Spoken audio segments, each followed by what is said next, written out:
hommes forts, ce n'est pas le monde qui nous dirige. Ils sont élèves, étudiants pour la majorité, tous rêvent d'arpenter les planches pour se faire entendre par le slam.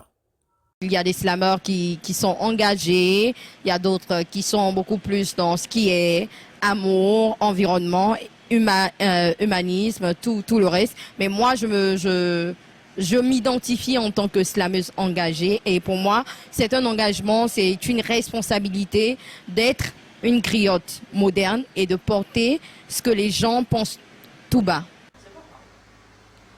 À l'image de Symphonie, Morlus revendique lui aussi un slam engagé.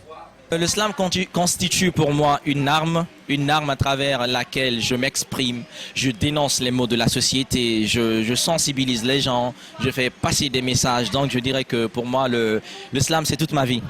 Le slam, c'est aussi un moyen de faire de la lecture une habitude. Une pratique que recommande le président du club J'articule.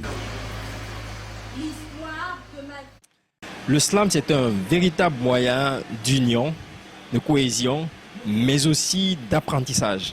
À travers le slam, les jeunes sont obligés d'aller vers les livres, lire et ensuite venir écrire à leur tour, un peu comme les auteurs.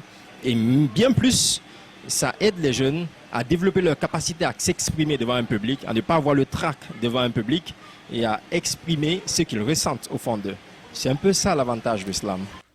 Après une courte période embryonnaire, le slam guinéen s'est vite organisé afin de conquérir l'Afrique et le monde. De nos jours, il faut dire que le slam occupe une grande place.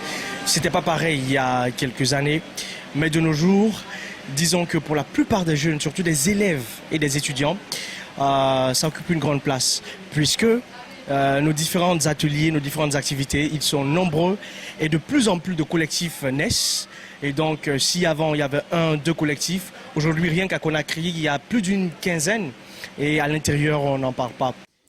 La Guinée a été championne d'Afrique de slam et de poésie à Addis Abeba en 2022 et vice-championne du monde la même année à Bruxelles. Zakaria Kamara pour VO Afrique, Conakry. À tous ceux qui les accueillent à bras ouverts et les laissent faire.